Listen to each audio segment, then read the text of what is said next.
We need to break up this networking so we can get some real work done around here. All right. Okay, great. You know, every year when the agendas for the SHIO meetings comes out, I always look through them, and I'm always amazed at how Paul and his staff seem to have not just their finger on the pulse of what's going on in higher education in the policy arena, but also how they frame issues and see connections across things that are really, I think, quite insightful. And this is something I really do see every year, and I see it on the agenda for this meeting. And when Paul contacted me about this session, I was really delighted that he did, and really flattered and honored that I would have this chance to talk to you about this and also be with Carol and Stan on this panel. I want to explain a little bit about why I was so excited about that and about what I meant by this comment about seeing these various connections about things that are not that obvious. You know, a few years ago, about 4 years ago, when Lumina was really looking very seriously at the attainment agenda and at the idea of turning the sort of vague kind of goal that we had talked about increasing higher education attainment into a more specific, tangible goal. And at that time, we knew that attainment meant that we had to increase the completion of students in colleges and universities throughout the U.S. That's pretty obvious. Completion ultimately leads to attainment. We also knew that the increasing completion rates of students enrolled as you expand access and expand participation is the best way to get to increased attainment rates. That's where the numbers really are. That's where the greatest potential lies. And that led us, of course, to work around completion and the kinds of things that Stan and his colleagues have been involved with. But when we first started talking about the completion agenda as it related to attainment, one of the first comments that we realized was that people, both inside Lumina and outside, when we started really kind of talking about this more, was, well, you know, these have to be high-quality degrees and credentials that you're talking about here. And of course we said, well, of course they have to be high quality. And so the first draft of the strategic plan about 4 years ago that we took to our board of directors that talked about a specific goal for attainment said that the U.S. should reach a 60% higher education attainment rate of high-quality degrees and credentials by 2025. And I still remember very well the board meeting where we talked about this, and our board of directors, several members of them said, you know, that's great, we like the goal, this is exactly what we want to see, tangible, specific, something that we can really focus our action around. But by the way, what do you mean by high quality? How are you going to define high quality? And that's when we kind of nodded and said, uh-oh, you know, that's quite a challenge. So we went back and we really kind of regrouped around that issue. What does that really mean?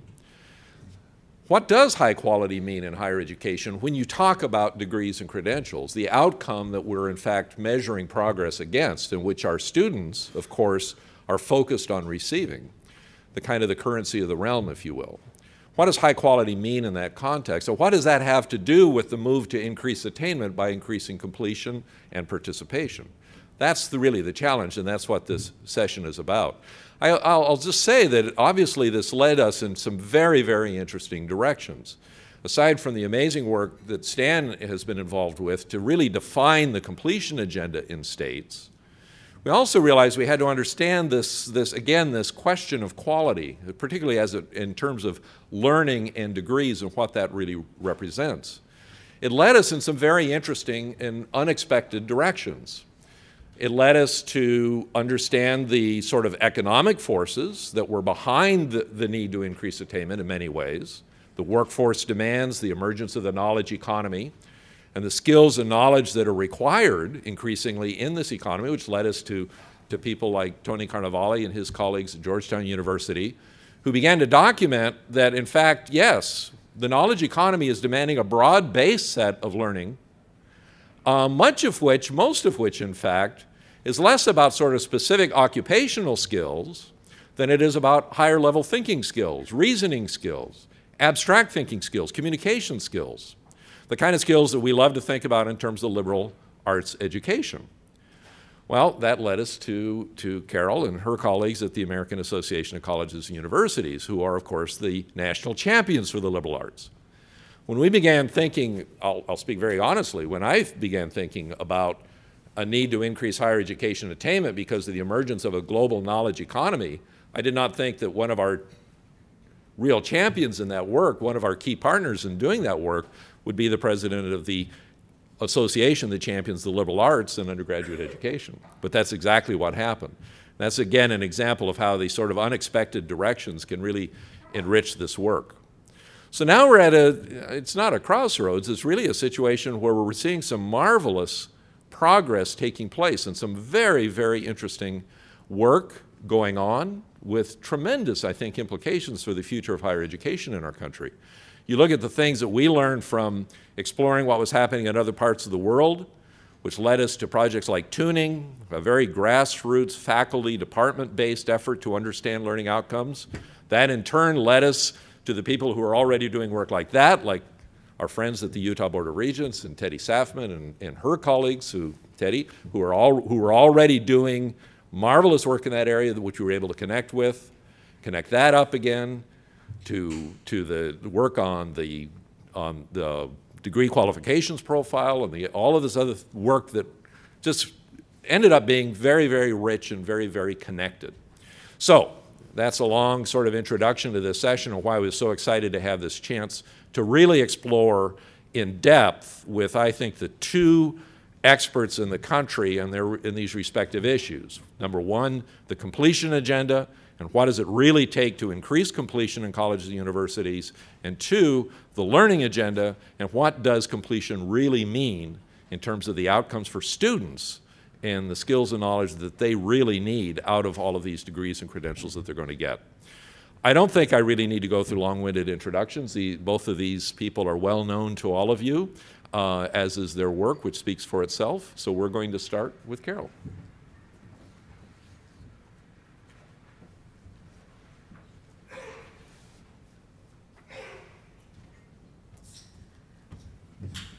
Well, thank you very much. Good morning, everybody. I think Dwayne has done a good job in framing the generative moment that we're really in at this time in higher education, and I'm going to do what I can to fulfill the promise of this session by talking not just about the quality, but really about how quality can become a driver for increased completion.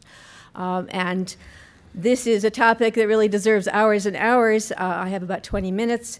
So I have brought along, as I am wont to do, a handout.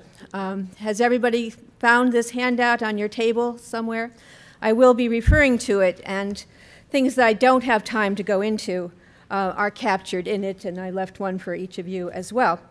So Dwayne has already set up the importance of the topic. It's not just more degrees and more attainment, but higher level degrees, more quality. I'm going to talk briefly about why quality matters, what it means. I'm going to be talking as well about the mounting evidence that far from being in a position of simply preserving quality, we need to attend to the growing evidence of a quality shortfall.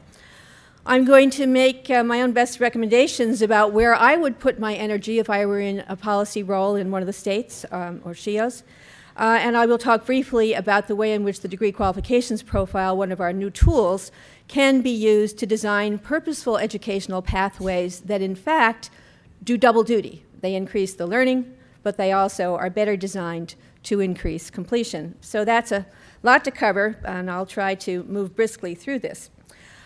We really have had two conversations going on simultaneously, one of them very vigorously, and most of yesterday was really devoted to the completion agenda. I'm sorry Stan wasn't here because I know he would have been gratified to hear the extent to which this is a driver for much of our work and many of your concerns.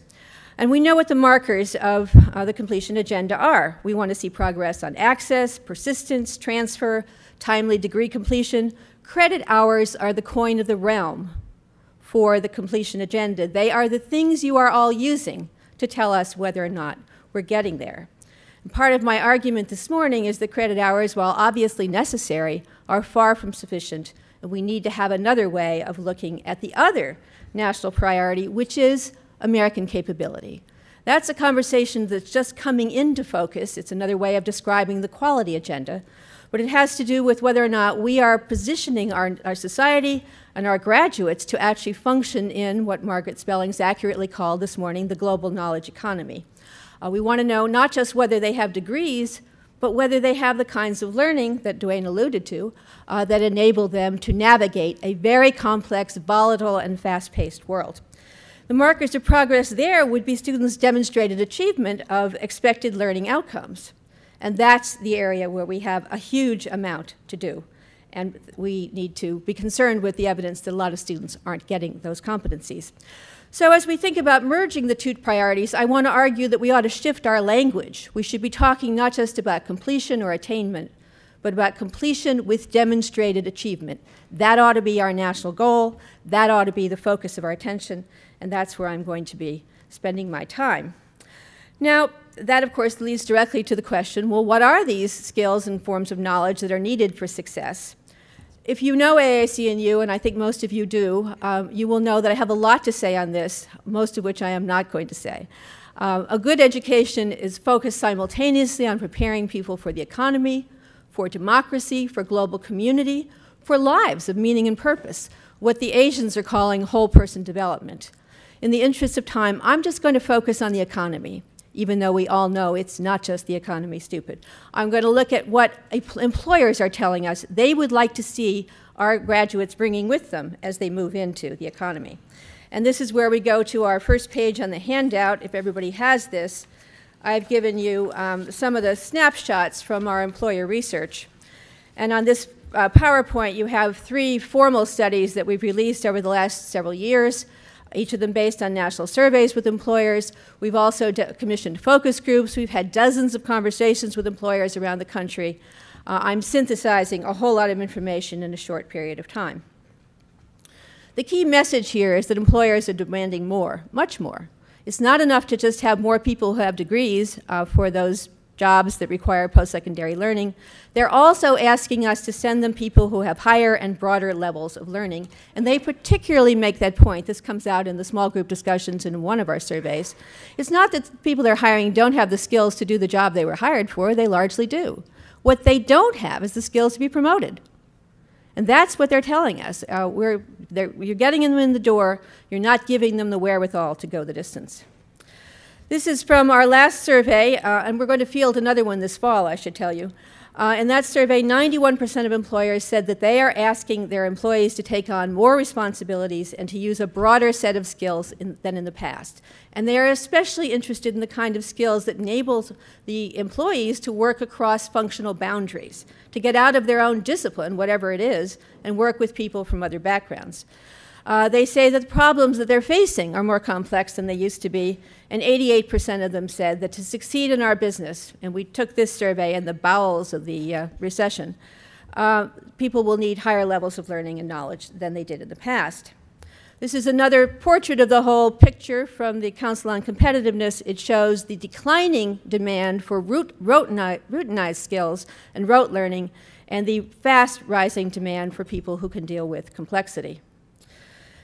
The factor behind this, and you all know this, is that we are in a moment when innovation is the major key to our success as an economy. It's not just that higher education is being asked to be more innovative. Every organization that wants to have a future is asking how it can be more nimble, more adaptive, and it's looking for people who can help it invent better practices, better procedures, better services, better products for the future. They want people who can think outside the box, which to my mind does mean liberal education, and nearly 2/3 of employers in our surveys have said that the graduate needs not just the things that are particular to the job, but broad learning as well. To think about what they're really asking for, and to synthesize what you see on page 2 of the handout, employers are looking for breadth as well as depth, people who can see the big picture even as they are doing particular jobs, and people who have a whole set of high-level skills. What's listed on your handout is intellectual and practical skills. They want people who have a proactive sense of responsibility, and the concern with ethics has been going up, up, up since we started this work. 53% wanted more attention to ethics. When we first did a survey, it soared to 75% in 2010. What happened in between? We nearly had a global meltdown financially that was caused by ethical shortfalls by well-educated people. But most of all, what employers are looking for, and 79% of them want more attention to this, is what we're calling here adaptive and applied learning. People who can pull together insights and information from many different sources, synthesize it, evaluate it, and apply it to get things done. I call this the 21st century liberal art. It's not enough that they know things. It's not enough that they have intellectual skills. It's not enough that they have ethical and civic judgment. People need to be able to pull all that together and apply it to problems that are only emerging as new things we need to attend to. And what employers, and now I'm quoting from our focus groups, what they do not want are people who are locked into mental cubicles, who only know how to do things in one way. They do not want people who've just been trained. They want people who've been educated. So if these are the goals, we have to ask, how are students doing? And there is, unhappily, an abundance of effort that shows, results rather, that shows that we have a quality problem, not just a completion problem in higher education. I've given you on the next page of the handout employers' own grades for some of the most common outcomes of a liberal or liberal arts education. They give failing grades to students on global knowledge and a kind of general average of D+, D- on almost everything else. So they're not saying students are generally failing, but they are saying we could do a whole lot better. But it's not just employers. There's all kinds of other studies coming out that show us exactly the same thing, a broad pattern of underachievement across higher education.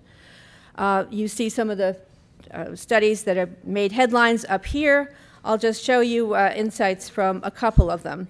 We have synthesized many, many different sources of analysis of how students are doing on the liberal education outcomes that employers value in a report we've called Making Progress, what we know about the achievement of liberal education outcomes.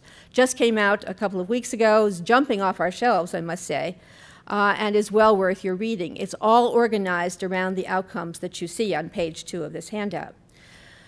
Here's just a couple of snippets, and all this information is drawn from other people's longitudinal studies. For 6 of 11 essential learning outcomes that Wabash has studied longitudinally, the majority of students showed either no growth or a decline over 4 years. And this was a study that was actually looking at the same students. It tracked them over time. So on 11 measures, they declined. Margaret mentioned this morning the VSA, and one of the tests that's used in the VSA is the ETS proficiency profile. Here are the proficiency results. ETS informs us that 8% of our seniors are proficient in critical thinking and 72% not proficient. You can read the rest of this PowerPoint for yourself. Now let me hasten to say, I don't think it's that bad. I'm not sure. The students who took these measures were rounded up. They were volunteers. These were no stakes for them. And very high stakes for you who are looking to these scores to report how well you're doing. But even if you doubled it and said, oh, it's 2 or 3 times better than that shows, it still wouldn't be good enough. We have a lot of work to do. So let's just think about why we might have a quality problem. Here I want to call your attention to, how many of you saw a story in the Chronicle in the middle of June on 3 ways of teaching microeconomics at different universities? A couple of you saw it. Well, I just lifted up the facts of the matter on one of the courses, not the one at the for-profit institution, not from University of Phoenix. This is from a mainstream public institution, and here's the characteristics of the course. It's an evening lecture, 1 3-hour lecture, a great lecturer, the reporter said. It doesn't have any small section meetings. The students don't get homework. It doesn't use mathematics because they don't have the math to do that with the microeconomics. 2 multiple choice midterms and a multiple choice final. Now, I'd like you to just look at page 2 and ask yourselves which of the competencies that employers are so desperate to see better efforts on are addressed in a course of that kind. Is it going to be developing their writing skills, their team problem solving skills, their quantitative reasoning skills, their communication skills, their ethical skills? None of the above, and too many courses in American higher education for which students are collecting credit are exactly like that. And I put this up there not just because I feel passionately about it. I had a granddaughter who was taking courses in Texas, dual enrollment courses, counted for high school, counted also for her gen ed credit in college. that were exactly like this, except they were small lectures instead of large lectures. No writing, no essay exams even, just multiple choice midterm and multiple choice final. This is why we have a quality problem, because we have a lot of courses that people are completing that look exactly like that in higher education. So what do we do about it? The research is persuasive, that it's coming in strongly now, that a whole set of innovations that were invented by faculty over the last couple of decades are in fact beginning to pay off for students. I've given you on the handout on page 4 a summary of what we call high impact practices, high effort educational practices. Our challenge is to learn from this research and embed these practices in purposeful, well-designed educational pathways that can drive completion and high achievement. So the good news about these high-impact practices, I just don't have time to describe them in detail, is that the more students are engaged in them, the more likely they are to complete, but also the higher levels of documented learning on many of the essential learning outcomes that employers are looking for and that were described on page 2. So I've given you a snapshot of this on your handout on page 6. This is from Cal State Northridge, a study that was done as part of one of our Lumina-funded projects. And you see at the top of this page in blue, I hope everybody has it, that students who, looking at Latino students, if they had no high-impact practices at all from first to final year, their chances of graduating were 38%. And in fact, that is the graduation rate for Latino students at Cal State Northridge. But if they had 3 or more high-impact practices, their graduation level doubled to 75%. 75%. The trend is equally good for the comparison group, and it was a matched sample of students, although the benefits are actually higher for the Latino students than for the other comparison group, and that is what the national studies show as well, that there is a compensatory benefit for involvement in these kinds of practices for students who most need our help, the ones who start farther behind, the ones who come from groups that all too often experience a revolving door in higher education. At the bottom of page 6, you see some of the evidence. There's lots more, but just some of the evidence that the more students are engaged in these kinds of practices, the more they learn. And it's especially strong on deep learning, which is another, as the NESI scale used here, is really a proxy for integrative learning, whether or not students are putting things together in a powerful and transformative way. So we have the evidence on practices that work to drive increased persistence and to drive increased learning. And the question is, how do we put all this together?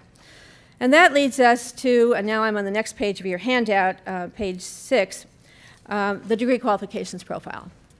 Because the degree qualifications profile drew from all of this work. It drew from over a decade of work with educators, with employers, internationally, but especially in the United States, on the outcomes that we need our graduates to carry with them from college.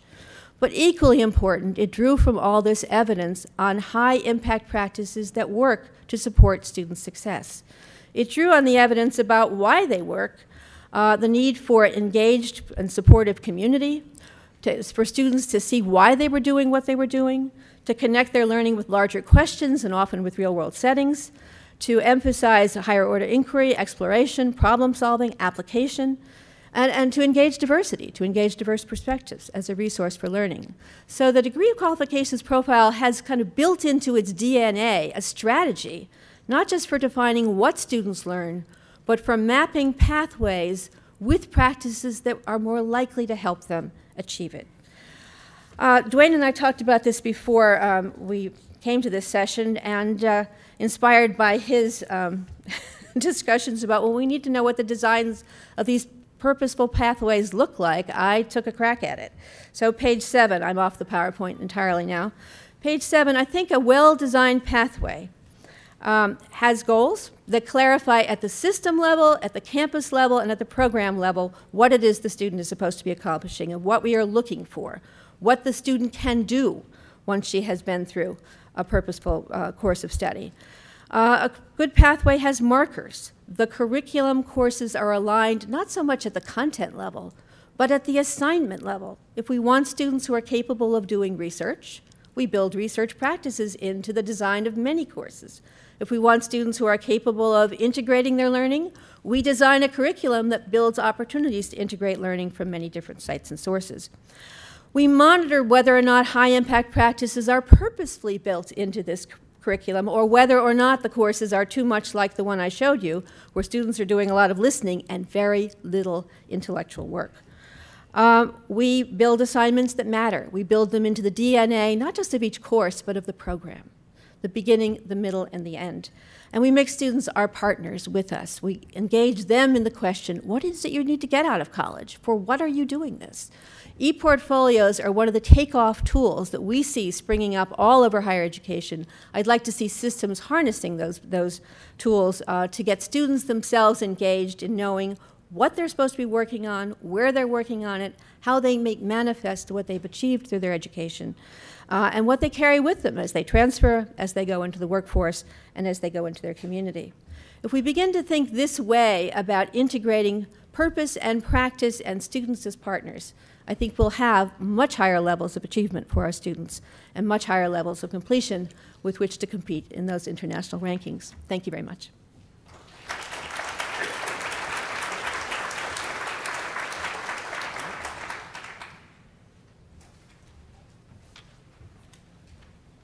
Thank you, Dwayne. Thank you, Carol. And I need to first apologize to those of you that have heard me talk 7 times when I've been in your state, when you've attended our events. And so bear with me. I think there's some new evolution, I think, of our thinking, our strategies that I want to share with you this morning. But I want to start with really still the big picture. And it's still, to me, pretty impressive that in this recession that's pretty dramatic, we have record-breaking enrollment across this country.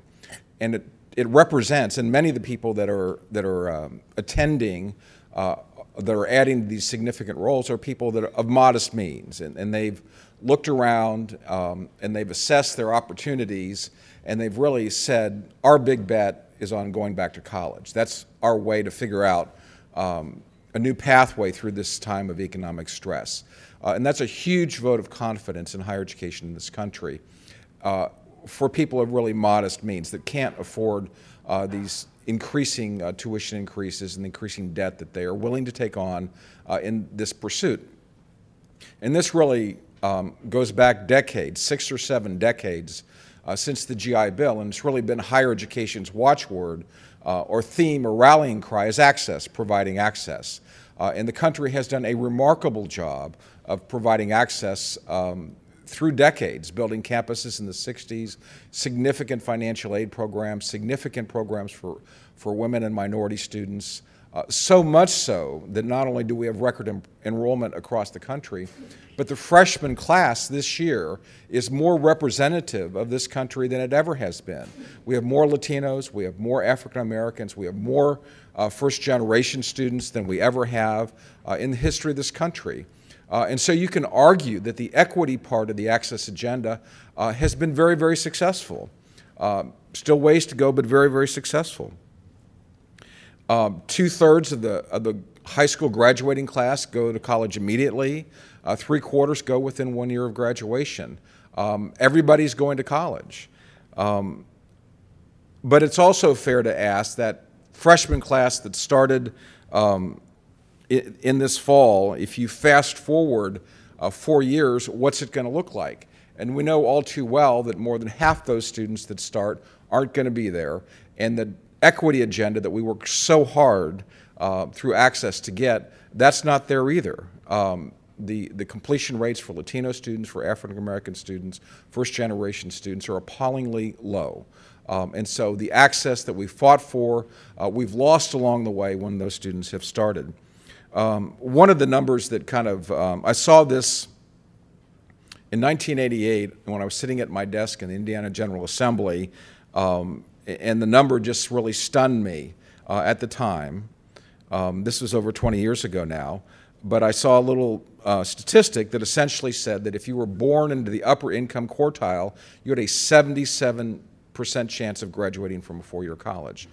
And in the lowest income quartile, you had a 7% chance of graduating from a 4. And I was really stunned because I knew how much effort all of us had put into this for decades, and we still were not moving that needle in terms of equity.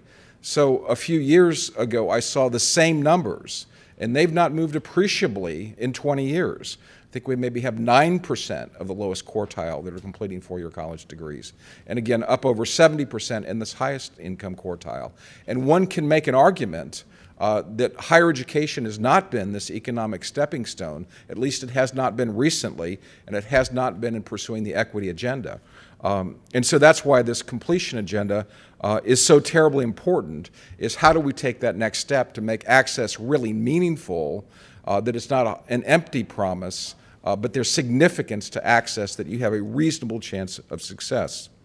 When we started, and just a word for some of you that may not know, we're 3 years old. It took us a while to figure out how to title our organization, but we didn't want anybody to misunderstand what we were about, and so Complete College America became our title. It's pretty obvious that's our single focus is on college completion.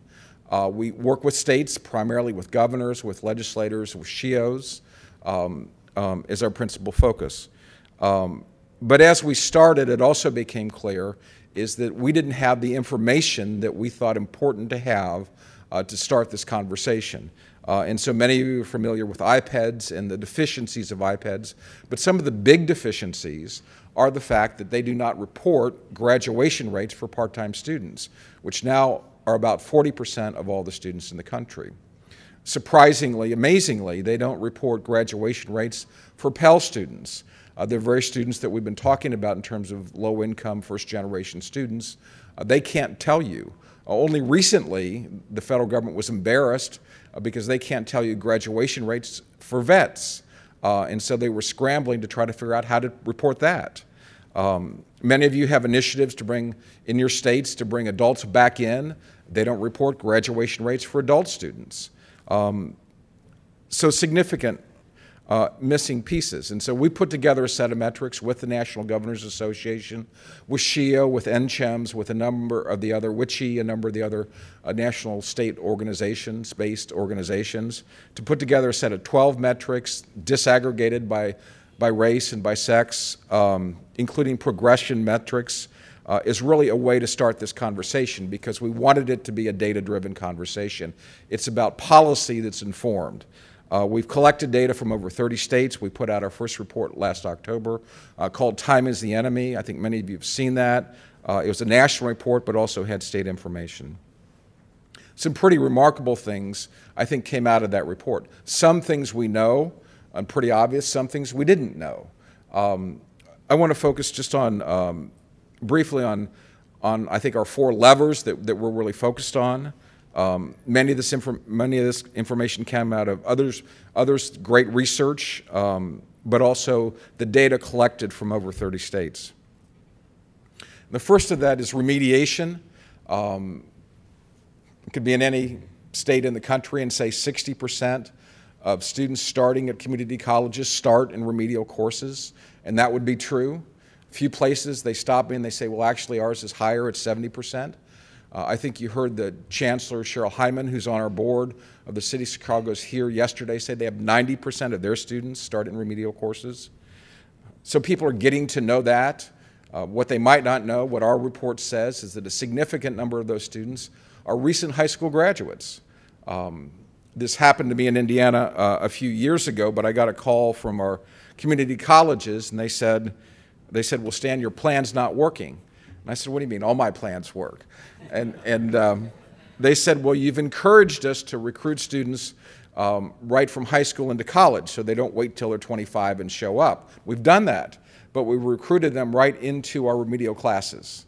And so they were taking classes that they just passed. So anyway, our report says over 50% of students that graduated from high school last spring started in remedial classes at community colleges. That's significant. It's also true, we have high numbers of remedial students at four-year access institutions as well.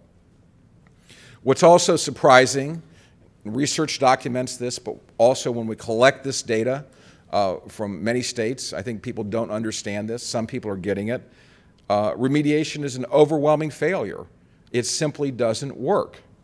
So much so that one of the best reports from the Community College Research Center essentially says that, and this is just for the purposes of this illustration, but let's assume that Dwayne's just a little bit smarter than I am, and we're both assigned to remediation, but he thinks he's smarter, so he's going to skip it and get into that college level class. But I go through the sequence. He actually has a much better chance of succeeding than I do. And it's not because I can't pass that remedial class. It's because 30% of students who are assigned remedial math, they don't even show for the first class. It's like the Scarlet R. They don't want to go home, tell their friends they're taking remedial math. They didn't like math in high school. They don't like remedial math. They don't want to tell their parents. After I gave this talk in Texas, a state senator came up to me and he said, "Stan, I know exactly what you're talking about. I sent my son, he went down to the community college. He was excited to go to college. He said he came back, he said, 'Dad, I'm not doing it. They're sticking me in remedial courses. I'm going to go sign up.' He says, now 5 years later, fortunately, we have him back from Iraq. We're going to try this again, hope for a different result."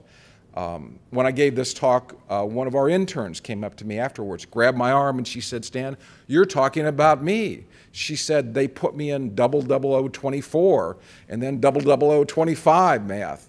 She says, "I wanted to be a tourism major, and I get that I need to know some math, but they kept sticking me in these remedial courses." And she said, "No empathy, no sympathy, and no help." Now, she had enough persistence that she made it through, but she's an exception. Some students start 3 levels down in math, which is basically fractions and decimals. They have a 1% chance of ever getting a college degree, certificate, associate degree of any kind. This is wrong, what we're doing with these students. It's just wrong, and it's not working. And it's not working not because we don't have good faculty. We do. It's not working not because we don't have students that are interested in doing this. We do. The system is not designed to work. It's designed around attrition, places that students stop out and drop out. And so the attrition is very high. ATD put out some numbers, Achieving the Dream, pretty dramatic. 70% of those students who start in remedial math, 70%, don't even attempt a college-level math course within 2 years. Don't even attempt. They don't even get there. So what's the short answer? The placement tests, I'll just very briefly say, and actually I like placement tests, so don't misunderstand me, but AccuPlace or Compass, they're $2 tests, and you get $2 worth of value. But based on that, we're making pretty substantial decisions for students, and many of them are not thoughtful decisions. So there are effective best practices across this country that essentially say many of these students can start in college-level work with thinking about remediation not as a prerequisite, but as a co-requisite. Simple model, 5 days a week rather than 3 days a week. Simple model, 45 minutes after class. Simple model, 2 hours of tutoring required for every 1 hour of class. Highly effective models, eliminating attrition points, doubling and tripling the success rates they're having with those students. Some of the counterintuitive themes that we talk about, one is time. We put out a report, Time is the Enemy. You've often heard these stories about that some people need more time than others, which is true. I know my grandmother always referred to me as a late bloomer. Even when I was in my 40s, I didn't appreciate it then. But the truth is, more time does not help students. iPads, for the first time this last year, came out with their 8-year graduation rate. The 6-year graduation rate's about 55, 56%. The 8-year graduation rate's 58%, pick up 2 or 3%. I say if you're there at year 6, you may be living the dream, but you're not achieving the dream. And you're as likely to drop out as you are to graduate. We know that students that think full-time is 12 hours, you're already on the 5-year plan, and more likely it's going to be 6. We know that students that skip the first year and don't start until they're 20, 21, they drop in half their chances of graduating from college. We know if you wait till you're 24, they drop in half again. You need to start right away. You need to start with intensity, and you need to go in a timely way. And we certainly are for these advanced programs where graduate in 3 years, but we're really interested in graduating at all or graduating in 4 years rather than 5 and 5 rather than 6, because time works against you. Choice is another major theme of ours. It's more counterintuitive because the American public loves choice, and that is part of the way we're built. We want choice, but for many college students, choice is simply, we have too many choices, and they can't work through it. And there's a lot of research done in the field of choice. One illustration that I share with people is with what they call the JAM study. It's quoted in many of the major books, one called Paradox of Choice that's out, another Art of Choosing. They talk about a farmer's market. The 2 tables of jam, one with 24 jars, another with 6. Many people stop, sample at the table with 24 jars, but they buy at the table with 6 because there's fewer, they can figure it out, they can buy. Some of you may have 401ks after the recession. Studies are overwhelming. The more choices you have, the less likely you are to make any decision or good decisions. In the field of psychology, this is just overwhelming, that too much choice, and especially unguided choice. Again, our friends here in Chicago, they say their ratio of counselors to students is 1 for 700 students.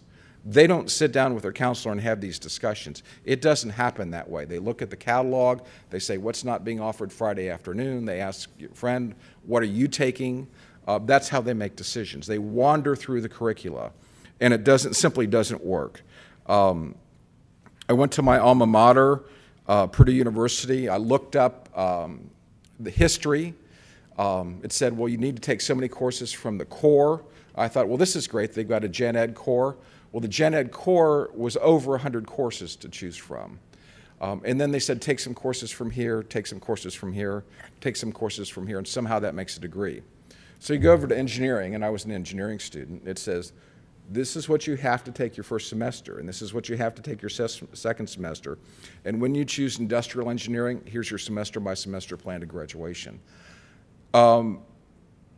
Programs with high graduation rates are much more structured, much more prescriptive. Nursing has a high graduation rate at many community colleges.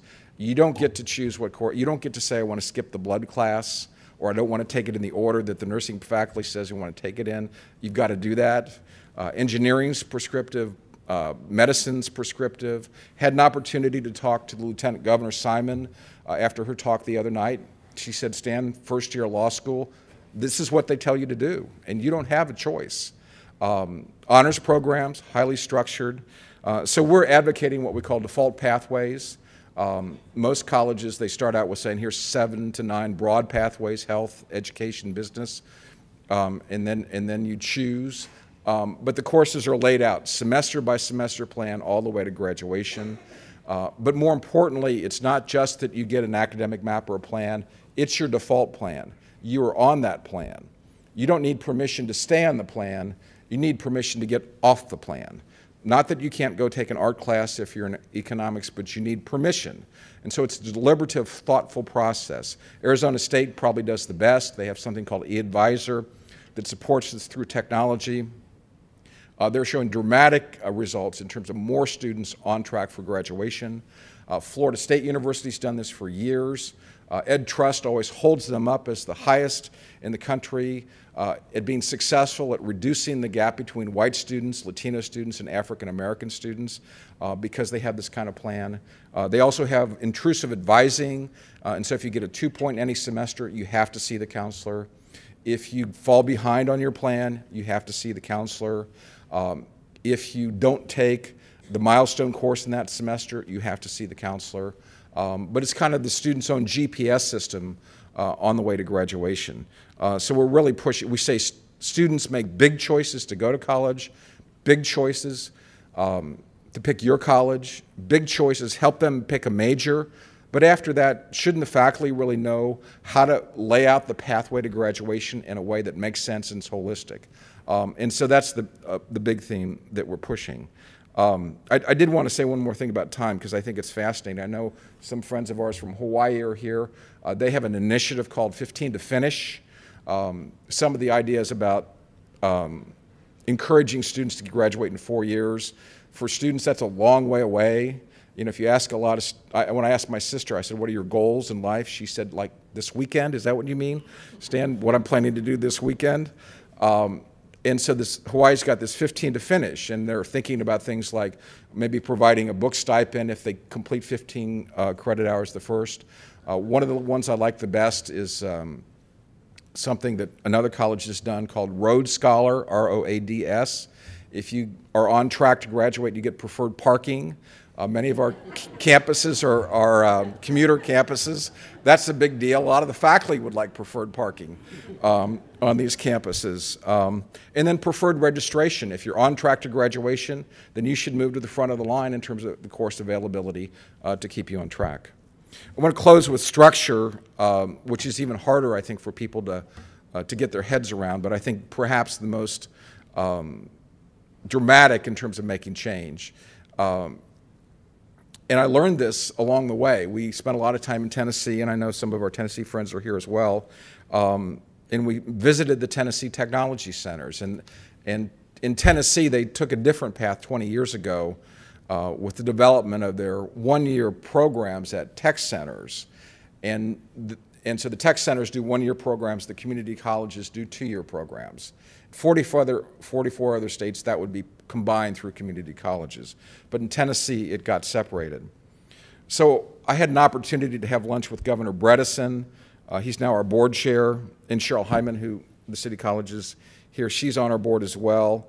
But I thought about it a long time about how can I talk to the governor. I know he's got a short amount of time, and I need to get my point across.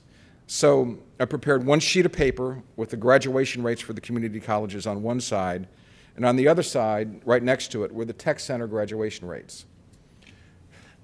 And I just put it between us, and actually I didn't even refer to it, but he couldn't help himself. He picks this up.